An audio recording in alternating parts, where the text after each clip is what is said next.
Happy Rath Yatra ସମସ୍ତଙ୍କୁ ମୋ ତରଫରୁ। ଆପଣମାନେ କେମିତି ଅଛନ୍ତି? ଭଲରେ ଅଛନ୍ତି ତ? ଆଉ ଏହି ବର୍ଷ ରଥଯାତ୍ରାରେ ବହୁତ ଲୋକ ଦେଖିକି ବହୁତ ଖୁସି ଲାଗିଲା। ମୁଁ ତ ବାହାରେ ରହେ, ବଟ୍ ଏତେ ଲୋକ ଦେଖିକି ଏତେ ଖୁସି ଲାଗିଲା ଯେ ମୁଁ ଏ ଭିଡ଼ିଓଟା ସେୟାର କରିବାକୁ ବାଧ୍ୟ ହେଇଗଲି। 2 ବର୍ଷ ପରେ କରୋନାର ଯିବା ପରେ ଭଗବାନ ଡାକି ଦେଇଛନ୍ତି ଭକ୍ତମାନଙ୍କୁ ତାଙ୍କ ପାଖକୁ। ଜାତି ଧର୍ମ କିଛି ନାହିଁ, ସମସ୍ତେ ଯାଇକି ଏକଜୁଟ ହେଇଯାଇଛନ୍ତି ଭଗବାନଙ୍କର ରଥ ଗଡ଼େଇବାକୁ। ବହୁତ ଭଲ ଲାଗିଲା, ସେଥିପାଇଁ ମୁଁ ଆପଣଙ୍କୁ ସେୟାର କଲି এই ଭିଡ଼ିଓଟା। ଆଉ ଆପଣଙ୍କୁ ବହୁତ ବହୁତ ସ୍ୱାଗତ ମୋ ଚ୍ୟାନେଲକୁ। ଓଡ଼ିଶାର ଝିଅ ଓଡ଼ିଶା ବାହାରେ ଆପଣମାନେ ମୋ ଚ୍ୟାନେଲକୁ ଲାଇକ୍ ସେୟାର ସବସ୍କ୍ରାଇବ୍ କରିବେ ଯଦି ଆପଣଙ୍କୁ ଭଲ ଲାଗିବ।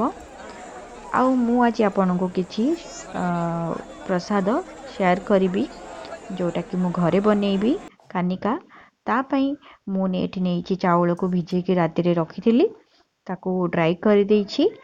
ତାକୁ କରିସାରିଲା ପରେ ମୁଁ ତା ଦେହରେ ପକେଇବି ମସଲା ପ୍ରସ୍ତୁତ କରିବି, ଯେଉଁଥିରେ ମୋତେ ଦରକାର ଲବଙ୍ଗ 5ରୁ 6ଟା ଲବଙ୍ଗ, ଆଉ ଗୁଜୁରାତି 4ରୁ 5 ଗୁଜୁରାତି, ଆଉ ଡାଲଚିନି 2 ଖଣ୍ଡ ବଡ଼ ବଡ଼, ଆଉ ଇଏ ଜାଇଫଳ ଯେଉଁଟାକି ଆମେ ଛୋଟ ଖଣ୍ଡଟେ ମୁଁ ନେଇଛି, ଆଉ ତା ଦେହରେ ମୁଁ ମରିଚ କିଛିଟା ନେଇଛି, ଆଉ ଜିରା 1 ସ୍ପୁନ୍ ଆମେ ତା ଦେହରେ ପକେଇକି ଆମେ ତାକୁ ପାଉଡ଼ର ବନେଇଦେବା ଗ୍ରାଇଣ୍ଡ କରିକି। ଏବେ ମୁଁ ଗୁଡ଼ ନେଇଛି 1 କପ୍ ବଡ଼ କପ୍। ଆଉ ମୁଁ ରାଇସ୍ କୁକରରେ ବନେଇବି କାହିଁକିନା ମୁଁ ବାହାରେ ରହେ, ଏଠି ମାଟି ହାଣ୍ଡିରେ କରିବାଟା ମୋ ପାଇଁ ସମ୍ଭବ ନୁହେଁ।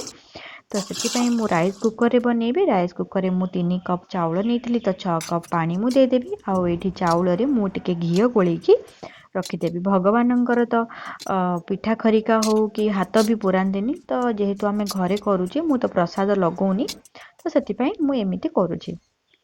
ତ ଏଥିରେ ଆମେ ଚାଉଳରେ ଘିଅଟାକୁ ଭଲସେ ମିଶାଇ ଦେଇକି ପାଣିରେ ଚାଉଳଟାକୁ ପକାଇଦେବା। ପାଣିରେ ଚାଉଳ ପକାଇ ସାରିଲା ପରେ ଆମେ ଯେଉଁ ମସଲାଟା ପ୍ରସ୍ତୁତ କରିଛେ ସବୁ, ତାକୁ ସେଇଥିରେ ଅଧା ପକାଇଦେବା, ଅଧାରୁ ଅଧିକ ପକାଇଦେବା। ଏଥିରେ ଭଲ କଲର୍ ବି ଆସେ କାନିକାରେ, ଆଉ ବହୁତ ବଢ଼ିଆ ଲାଗେ। ଆପଣଙ୍କୁ କେମିତି ଲାଗେ ମୋତେ କମେଣ୍ଟ ସେକ୍ସନରେ ବତେଇବେ କାନିକା।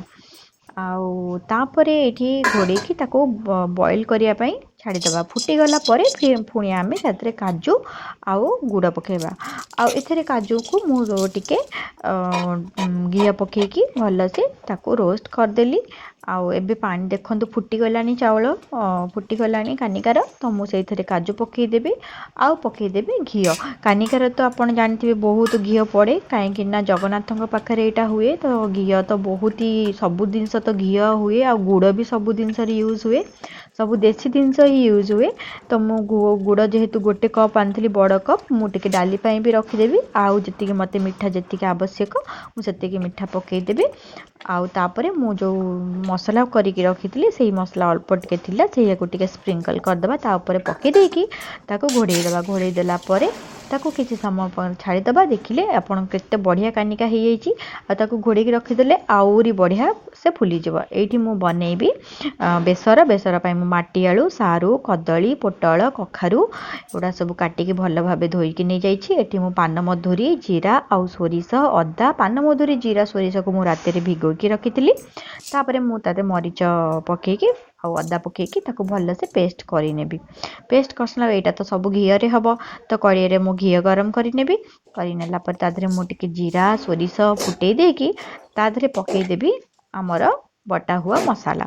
ବଟା ମସଲାକୁ ଆମେ କ'ଣ କରିବା, ତାକୁ ଆମେ ହାଇ ଫ୍ଲେମ୍ରେ କରିବାନି, କାହିଁକିନା ସୋରିଷ ପଡ଼ିଛି, ସେଇଟା ପିତା ପିତା ହେଇଯିବ। ତ ତାକୁ ସ୍ଲୋ ଫ୍ଲେମ୍ରେ ରଖିକି ଆମେ ତାକୁ ଭଲସେ କିଛି ସମୟ 5 ମିନିଟ୍ ପର୍ଯ୍ୟନ୍ତ ତାକୁ ଆମେ ସ୍ଲୋ ଫ୍ଲେମ୍ରେ ଭାଜିଦେବା ମସଲାଟାକୁ। ମସଲା ଟିକେ ଭାଜି ହେଇଗଲା ପରେ ତାପରେ ଆମେ ସବୁ କଖାରୁ ଯାହା ବି ପରିବା ଆମେ କାଟିକି ରଖିଥିଲେ, ଆମେ ତ ବାହାରେ ରହୁଛୁ, ଅହମ୍ମଦାବାଦରେ ରହୁଛୁ, ତ ସେଠି ଏତେ ପରିବା ଆଭେଲେବୁଲ୍ ରହେନି।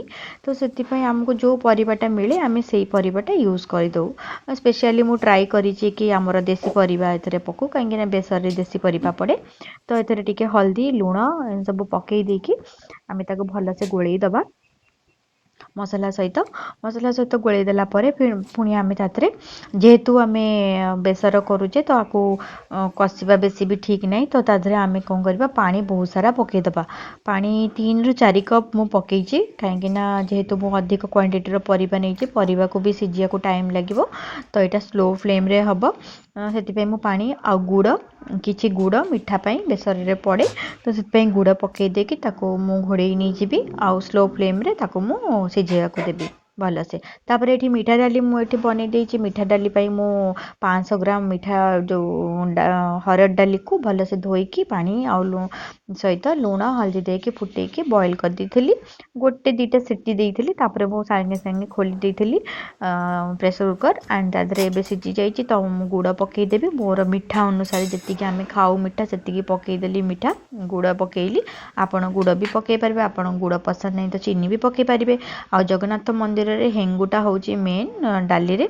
तो से डाली रे मु हेंगु को पानी रे पकेकी हेंगु छुंक दियंती बट जगन्नाथ मंदिर रे छुंक दियंती हेंगु रे तो से पानी रे गोलेकी आम डाली रे गोले दबा हेंगु को तापर एठी किछि आम घी नहीं जिबा डाली रे जेहेतु छुंक दबा एमिति रे भी जगन्नाथ मंदिर रे छुंक दिया जाएनी डायरेक्ट जीरा घी सबू डाली रे पड़ी जाए नॉर्मल माने कंचा कंचा सब घीटा खाली गरम पड़े तो से मुझे छुंक देवी मत भल लगे सेटा तो जीरा को बेसी समय भाजबानी जस्ट पकेले जीरा फुटीगला डाली रे पकई देकी डालीटा को बंद करदबा हो गला आमर डाली एठी मोर किछि घर थिबा बड़ी जोटा कि मु बेसर रे पकेबी बेसर रे तो नाड़ी बड़ी पड़े आपन जानिथिबे पुरी रे खांती तो नाड़ी बड़ी तो नाही मो पाखरे तो मुझे बेसर हो जाइए सिझी गलानी एमिति ही बेसर माने परफेक्ट हो जाइतला तो से मु किछि घी आउ जो बड़ीटा मु भाजिक रखी घी रे से बड़ीटा को मु ऐड करदेवी ऐड करके भल से ताको आम गोले नहीं जावा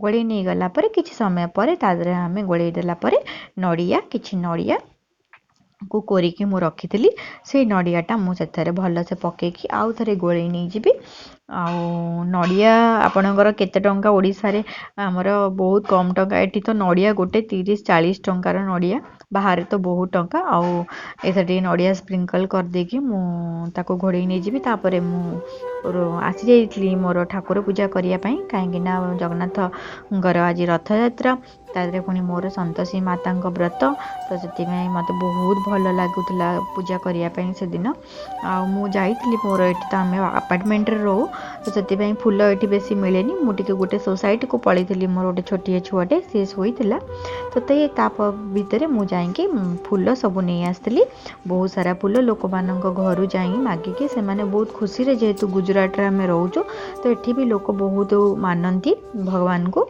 तो से बहुत सारा फूल बाड़ी लगाती बट पूजा एत करती तो फूल मैंने से कहले कि तुम नहीं जाओ नो प्रॉब्लम आप नहीं पूजा करें तो मत बहुत सारा फूल मिलगला आ भगवान तो बहुत प्रिय तुलसी मल्ली एगुड़ा भी सब मत मिल जाइला सेठी तो मुझे नहीं आसली बहुत सारा तो आणिकी भल से पूजा करी मत बहुत भल लगे तीन पूजा करने माँ संतोषी तो एमती कृष्ण भगवान आ जगन्नाथ बहुत प्रिय दुई जनकर जेहेतु गोटे दिन में पूजा हो गला मत बहुत खुशी लगी बहुत भल से मुझे पूजा करी आ भगवान पाखे एति मु प्रार्थना करी आम ओडावासी मान को बहुत सुखरे रखु निरोग रखु सबू कोरोना भाया बड़ बड़ महामारी विपद रक्षा करके रखु यहाँ मोर भगवान पाखे से दिन प्रार्थना थिला तो आपन को मोर यही ब्लॉगटा केमिति लागिला प्लीज दया करी मते कमेंट रे कहिबे आउ मु एठी मोर वीडियोटा को शेष करूची पुणी देखा हबो आउ गोटे नुआ वीडियो रे जय जगन्नाथ जय जगन्नाथ जय जगन्नाथ।